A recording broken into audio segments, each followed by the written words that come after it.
When my three children walked into my living room with brochures for Shady Pines Nursing Home, I knew my life as I'd known it was over.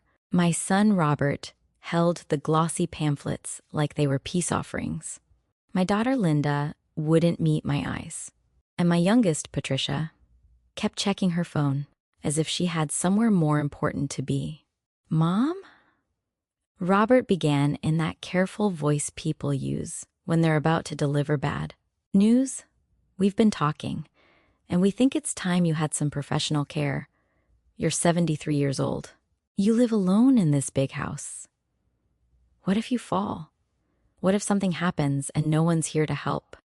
I looked at my three children, the babies I'd raised, the adults I'd sacrificed everything for, and I knew this had nothing to do with my safety. This had everything to do with my house, my savings, and their inheritance. But I smiled and said, "Tell me about this place." Robert's face lit up with relief. He hadn't expected me to be reasonable. "It's actually really nice, Mom. They have activities, great food, medical staff on site 24/7. And your Medicare will cover most of it." Linda finally looked at me. "We just want you to be safe, Mom. This house is too much for you to manage alone," Patricia added without looking up from her phone. "Plus, once you're settled, we can sell the house and put the money toward your care. It'll give you a cushion for the future." There it was, the house. The 3-bedroom colonial I'd bought with my late husband George 40 years ago. The house where I'd raised these 3 children. Where I'd nursed George through his final illness. Where every room held memories of birthday parties and Christmas mornings and ordinary Tuesday nights that now felt precious beyond measure. They wanted to sell it. "When would I need to move?" I asked, keeping my voice steady. Robert exchanged glances with his sisters. "We've actually already put down a deposit. There's a room available starting next week. We thought it was best to act quickly before someone else took it." Next week. They'd already decided. Already planned my entire future without asking me. Already spent my money on a deposit for a place I'd never agreed to live. "The room is quite small," I said. "What happens to all my furniture? My belongings?" "We'll help you pack up what you want to keep," Linda said. "Just the essentials, obviously.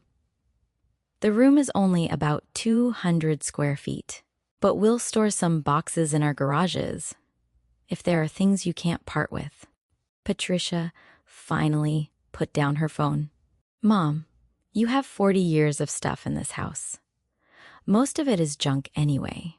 This is a good opportunity to declutter. Simplify your life." Junk.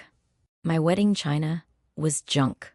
George's book collection was junk. The quilt my mother had hand-stitched was junk. The photo albums documenting every moment of their childhoods were junk. I stood up slowly, feeling every one of my 73 years. "You know what? You're right. It is time for a change. Let me think about it for a few days, and we can make plans."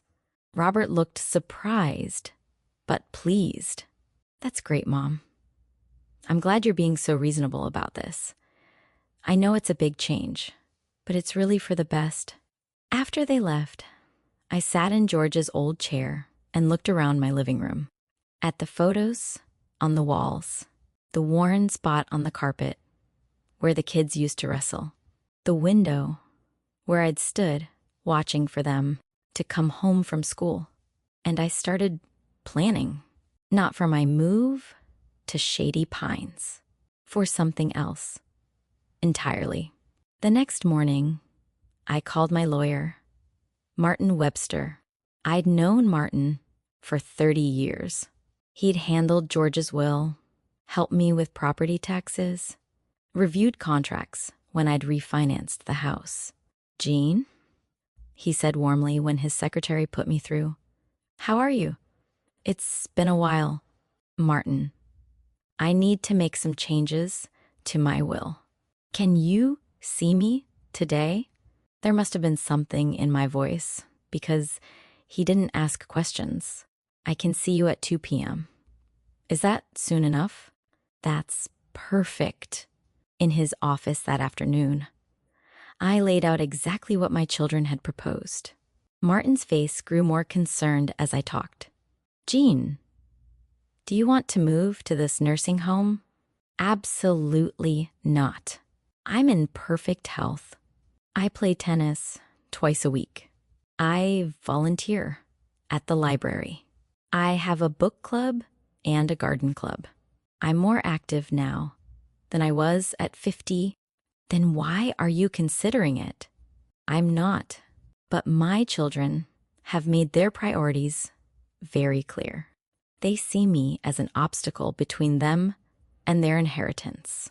So I'm going to give them exactly what they want, just not the way they expect.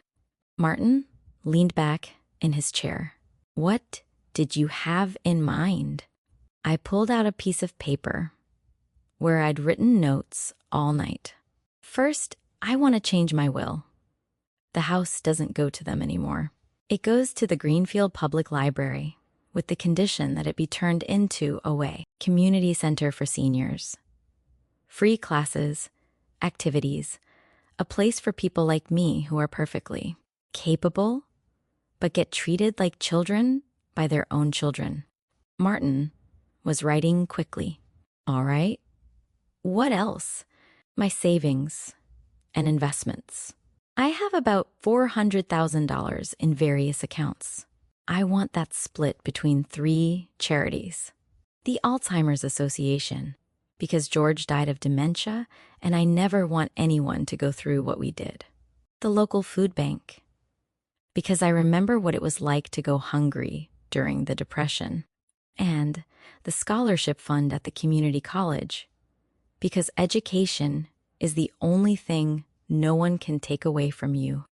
That's very generous, Jean. Are you leaving your children anything? Yes.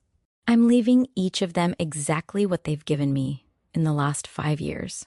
I want you to calculate it. Every visit, every phone call, every birthday card, every moment of genuine care and concern. Convert it to a dollar value based on minimum wage. Whatever that comes to, that's their inheritance. Martin looked at me for a long moment. Jean, that's going to be a very small amount. I know. Robert visited me exactly 4 times in the last 5 years, and 3 of those were to ask for money. Linda calls on my birthday and Christmas. Conversations that last approximately 7 minutes. Patricia hasn't visited in 2 years. She texts occasionally, usually asking if I can babysit her kids, which I always do, unpaid. So yes, Martin, it's going to be a very small amount, but it'll be exactly what they earned. What about your personal belongings? The furniture, the china, the jewelry? I want to donate most of it.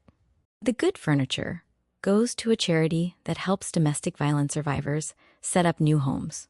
The china and linens go to a program that teaches young people table manners and life skills. My jewelry, except for my wedding rings, gets auctioned off, and the proceeds go to the library. And your wedding rings? I twisted them on my finger, feeling the familiar weight. Those get buried with me. They're the only things I want to take. Martin finished writing and looked up at me. Jean, I have to ask. Are you sure about this? This is going to cause a lot of anger, a lot of pain. Your children are going to feel betrayed. Good.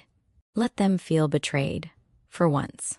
Let them know what it's like to count on something that gets taken away.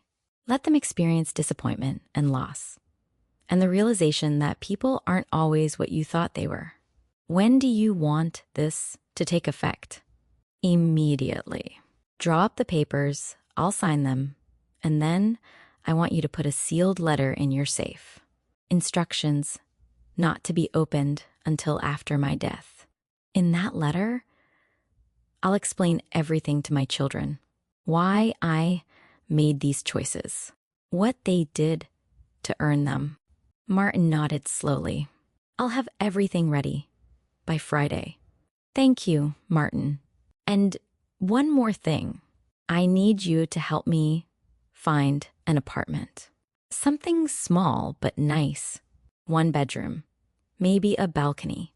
I'm going to sell them my house after all. Just not the way they planned. That Friday, I signed the new will. Martin had outdone himself. The document was ironclad. Witnessed properly, mentally competent, no grounds for contest. Then I wrote the letter to my children. It took me 3 hours and 4 drafts. Dear Robert, Linda, and Patricia, it began. If you're reading this, I'm gone. And I imagine you're also reading my will and feeling shocked, angry, and betrayed. Good. Let me explain. When you came to me with brochures for Shady Pines, I understood something I'd been avoiding for years. You didn't see me as your mother anymore. You saw me as a burden, an obligation, an obstacle between you and the money you felt entitled to. You couldn't wait for me to die naturally. So you decided to file me away in a nursing home where I could decline quietly out of sight. I want you to know I wasn't sick. I wasn't declining. I was playing tennis, volunteering, reading 3 books a week, maintaining my home and my garden and my friendships. I had 10, maybe 15 good years left. But you couldn't wait that long. You needed your inheritance now. So let me tell you about the inheritance you actually earned. Robert, you visited me 4 times in 5 years. Once to ask for $5,000 to pay off credit card debt from your gambling habit. Once to ask for $10,000 for your daughter's college tuition, which I later learned you spent on a new boat.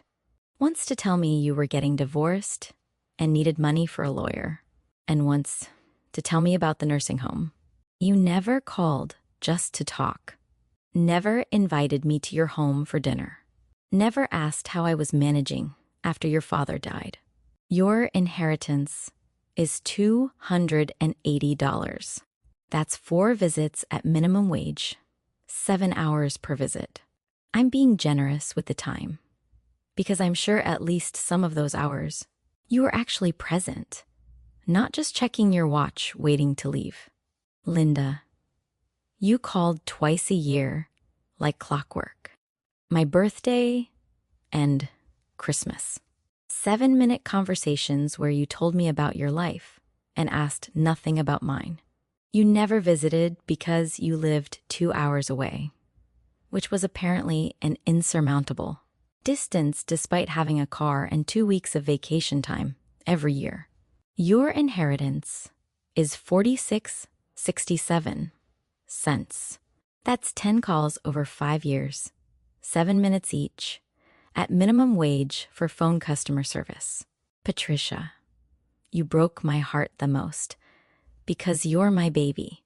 You haven't visited in 2 years, but you texted me 47 times asking if I could babysit your children, which I did. Every single time, for free, because I loved spending time with my grandchildren. Even though you never stayed to visit with me, you just dropped them off and picked them up like I was a free daycare service. Your inheritance is $0, because while I babysat for free, you never paid me. So I'm calculating what you gave me, not what I gave you. And you gave me nothing except occasional demands for free labor. This is what you earned. This is the value you placed on our relationship. So, this is what you get. My house is going to the library. My money is going to charity. My possessions are going to people who need them more than you do. And my love died the day you walked in with those brochures. And I realized you'd been counting down the days until I was no longer your problem. I hope you learn something from this. I hope you treat your own children better than you treated me. I hope you realize that relationships are built on more than biology and obligation. But mostly, I hope you understand that I didn't do this to punish you. I did this to finally, for once in my life, put myself first. To give my resources to people who would appreciate them. To leave a legacy that actually means something, instead of just making your lives slightly more comfortable. Don't mourn me. I lived a good life, despite your neglect. I made real friends. I found real purpose. I was happy in the end. Happier than I'd been in years. That's more than you gave me permission to be. Your mother, Jean Morrison. I sealed the letter and gave it to Martin. That's quite a letter, he said quietly. Do you think they'll understand?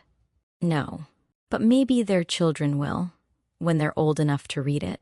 Maybe it'll break the cycle. And what about you, Jean? What's your plan now? I smiled. I'm going to tell them I've decided to move to Shady Pines. I'm going to let them sell my house. I'll take the money, and I'm going to disappear. The next week, I called a family meeting. Robert, Linda, and Patricia sat in my living room looking expectant. I've decided you're right, I told them. I'll move to Shady Pines. You can put the house on the market. The relief on their faces was almost comical. That's wonderful, Mom.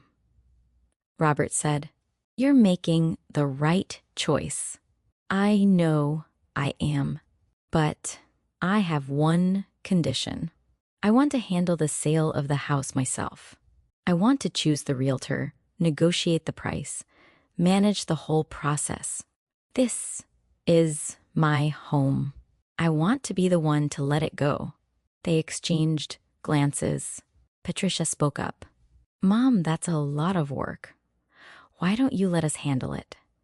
You'll be busy settling into Shady Pines. No, this is non-negotiable. I handle the sale, or I don't move.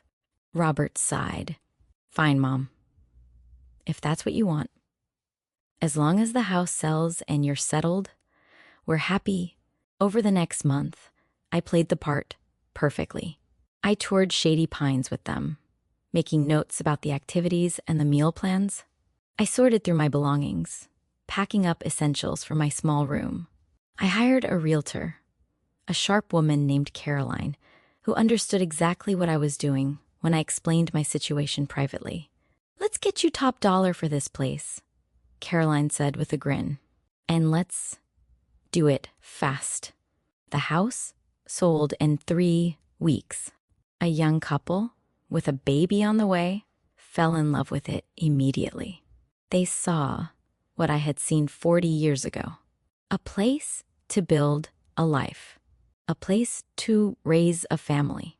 A place to create memories. I sold it to them for $450,000, which was $50,000 over asking price. They didn't blink. They wanted it that badly. My children were thrilled. Robert called to congratulate me. See, Mom? This is all working out perfectly. You'll be comfortable at Shady Pines, and you'll have plenty of money for your care. Yes, I agreed. It's working out perfectly. What I didn't tell him was that I'd already forfeited the deposit at Shady Pines. What I didn't tell any of them was that I'd rented a beautiful 1-bedroom apartment in a retirement community in Arizona, a place with a pool and tennis courts, and a book club that met weekly. What I didn't tell them was that I'd opened a new bank account they knew nothing about, where the proceeds from the house sale would sit along with most of my savings, earning interest while I lived comfortably on my Social Security and a small pension. Moving day came. My children showed up with a moving truck for my essential belongings. 2 suitcases, 3 boxes of photos, my mother's quilt, and George's favorite books.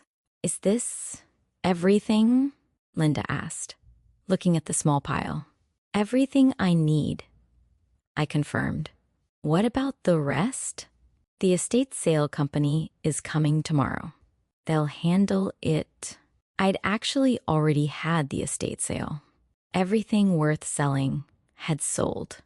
The proceeds went into accounts for my designated charities. The rest had been donated, exactly as I'd planned. But my children didn't need to know that yet. They drove me to Shady Pines, walked me to my room, a depressing beige box that smelled like antiseptic and old age, helped me unpack my 2 suitcases. You're going to be so happy here, Mom, Patricia said, but she was already checking her phone. Robert was checking his watch. Linda was looking at the door. They couldn't wait to leave. I'm sure I will be, I said. I hugged each of them, knowing it would be the last time. They didn't know that yet. They thought they'd visit occasionally. Do the minimum required to feel like good children. They had no idea. After they left, I waited exactly 1 hour. Then I walked to the front desk. I'm Jean Morrison, in room 237. I'm checking myself out. The nurse looked startled. But you just checked in. Is something wrong? No, everything is exactly right. I'm leaving. Please process my discharge papers. She tried to argue, but I was there voluntarily. They couldn't keep me. Within 2 hours, I was in a taxi heading to the airport. I'd already arranged for my car to be shipped to Arizona. My new apartment was ready. My new life was waiting. I left my children one more thing, a postcard, mailed from the airport. It read, Dear Robert, Linda, and Patricia, I'm not at Shady Pines. I'm somewhere you'll never find me, living the life I choose. The house money is mine. My savings are mine. My future is mine. Don't bother looking. Don't bother calling. My new number is unlisted. My new address is unknown. I'll contact you if and when I decide I want to.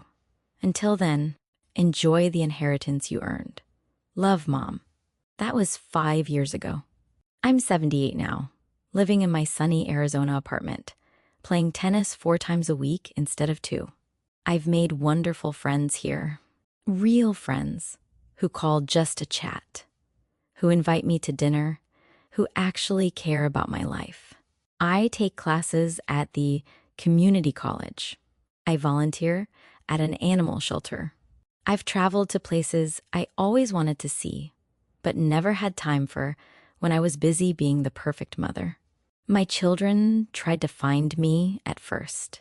Martin told me they called his office repeatedly, demanding to know where I was.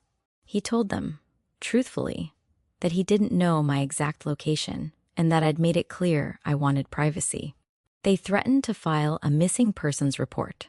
The police told them that a 73-year-old woman in full possession of her faculties had every right to go wherever she wanted without telling her adult children. Robert hired a private investigator. I know this because the investigator actually found me, knocked on my door one afternoon. But when I explained the situation, he smiled and said, Ma'am, I'm going to tell your son I couldn't find you. You enjoy your life. I gave him a $500 tip and my blessing. After the first year, the calls to Martin's office stopped. They'd given up. Or maybe they'd just accepted that the inheritance they'd been counting on was gone. I hoped it taught them something, but I doubted it. People like that rarely learn. Last month, I got a letter. It had been forwarded through so many channels that I almost didn't recognize it. It was from Patricia. Dear Mom, it read, I don't know if you'll ever get this letter. I don't know if you'll even read it if you do. But I need to say this. I'm sorry. I'm sorry for treating you like a burden. I'm sorry for taking you for granted. I'm sorry for choosing your house over your happiness. I've thought about what we did every day for 5 years. My daughter asked me last week why she never sees her grandma.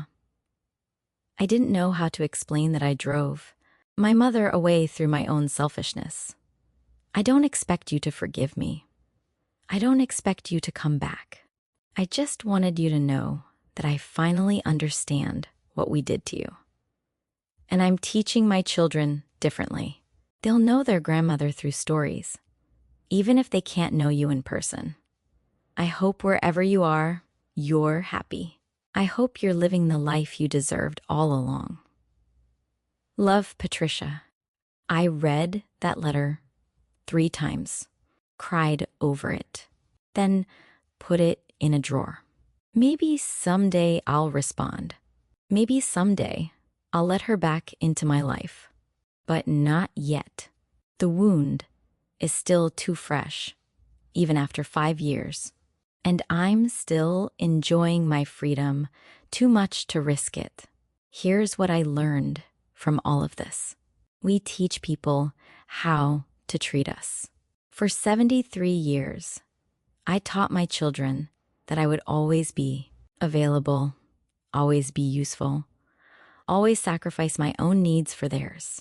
I taught them that my love was unconditional, which they interpreted as inexhaustible and free. I taught them that they could take and take and take, and I would never stop giving. When I finally stopped, when I finally said no more, it wasn't cruelty. It was self-preservation.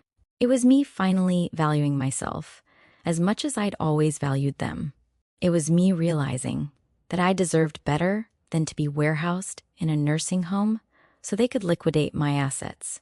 Some people say I was too harsh, that I should have given them a chance to change. But I did give them chances, years of chances. And they only wanted to change me, not themselves. They only wanted me to be more convenient, more manageable, more profitable. So I left them with the inheritance they earned, pennies and regrets. And I kept what was mine, my autonomy, my dignity, my final years to live as I choose. My name is Jean Morrison. I'm 78 years old, and I learned that it's never too late to start over. It's never too late to choose yourself. It's never too late to walk away from people who don't value you, even if they're your own children. Especially if they're your own children. The day my children put me in a nursing home, I left them a surprise they'll never forget. I left them nothing. And in doing so, I gave myself everything. If you liked my story, you can support me by sharing my stories so I can write more stories. Thank you in advance. And you, what would you do in this person's place? I would love to hear your opinion. So please share it with me in the comments. I'm always curious about what you all think. And also write me where you heard this story. For more life stories like this, like the video, and subscribe to my channel. There are many other stories waiting for you. With heartfelt greetings. Until next time.